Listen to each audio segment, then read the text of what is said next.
खांसी कफ। खांसी शरीर की एक प्राकृतिक सुरक्षा प्रक्रिया। जब श्वसन मार्ग में धूल, धुआं, बलगम, संक्रमण या कोई बाहरी कण प्रवेश करता है तो शरीर उसे बाहर निकालने के लिए खांसी पैदा करता है। सामान्यतः खांसी कोई बीमारी नहीं बल्कि किसी रोग का लक्षण होता है।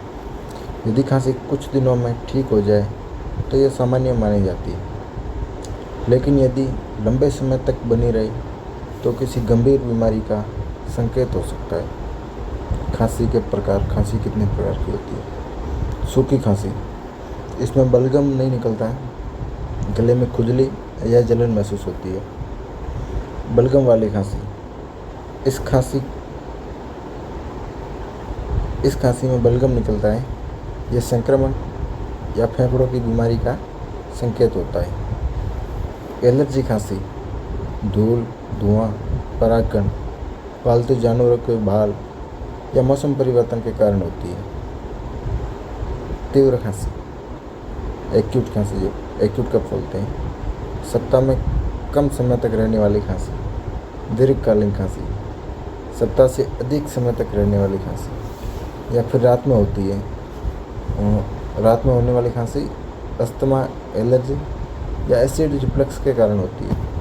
खांसी के लक्षण: बार बार खांसना, गले में खराश या गले में जलन, बलगम आना, सीने में जकड़न, सांस लेने में कठिनाई, बुखार, आवाज़ बैठना, कमजोरी या नींद नहीं आने के कारण भी होती है।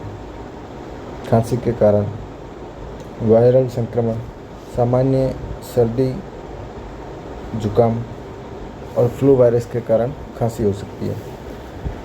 बैक्टीरियल संक्रमण, ब्रोंकाइटिस, निमोनिया या आदि किसी दूसरी जो संक्रमण होते हैं उसमें बैक्टीरिया खांसी पैदा करती हैं। एलर्जी, धूल, धुआं, परागकण, फफूंद आदि से एलर्जी होती है। अस्थमा के मरीजों में रात के समय खांसी अधिक होती है। धूम्रपान, जो सिगरेट, बीड़ी, तंबाकू वगैरह खाते हैं उनको श्वसन मार्ग में नुकसान पहुंचाती है। या एसिड रिफ्लक्स, पेट का एसिड गलत आने पर लगातार खांसी होती है। या टीबी, 2 सप्ताह से अधिक खांसी होती है। वजन कम होना और खांसी में खून आने के लक्षण में टीबी हो सकती है। खांसी की जांच, रोगी के लक्षण और बीमारी की अवधि के बारे में जानकारी लेना, छाती और श्वसन प्रणाली की जांच करना, संक्रमण और सूजन का पता लगाने के लिए सीबीसी किया जाता है। चेस्ट एक्सरे, फेफड़ों की स्थिति देखना, बलगम की जांच कर संक्रमण या टीबी का पता लगाना, अस्थमा या सीओपीडी की पहचान के लिए।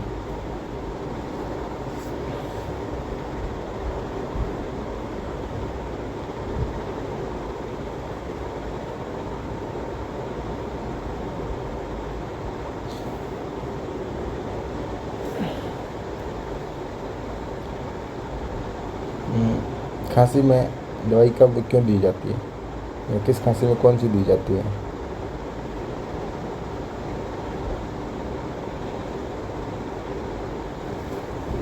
डेक्स्ट्रोमेथोफर्मन, ये सूखी खांसी को नियंत्रण करने के लिए दिया जाता है।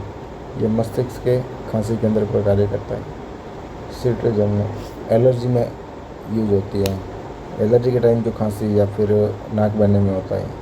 मेंटोलेगास्ट, एलर्जी और अस्थमा से संबंधित खांसी को कम करता है। अम्ब्रोक्सोल, यह बलगम वाली खांसी को पतला करके बाहर निकालने में मदद करता है। यह बलगम को ढीला करता है जिससे वो बाहर निकल जाता है। साल्बुटामोल, श्वसन नली गाँव में फैलाकर सांस लेने में राहत देता है। एजिथ्रोमाइसिन, कुछ बैक्टीरियल संक्रमणों में उपयोग होती है, एंटीबायोटिक है। सिफिक्सिन, बैक्टीरियल संक्रमण के इलाज में प्रयुक्त एंटीबायोटिक।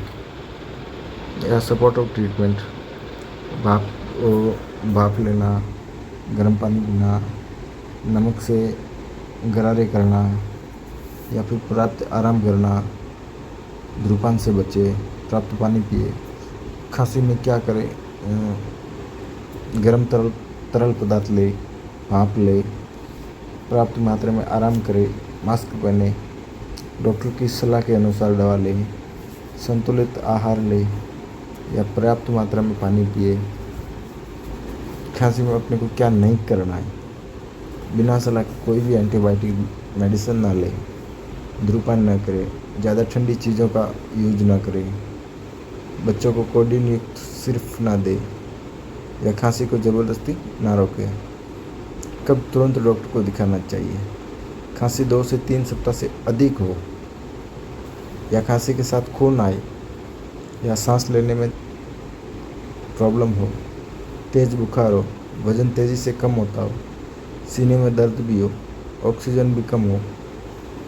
खांसी से बचाव: धूम्रपान से बचें, धूल और धुआं से दूर रहें, मास्क पहनें, हाथों को नियमित धोएं, पर्याप्त नींद लें, पौष्टिक भोजन करें, नियमित व्यायाम करें।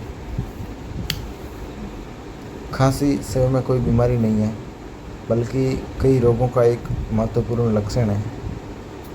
सही कारण की पहचान करना, उसके बाद उपचार करना ही सबसे महत्वपूर्ण हिस्सा है।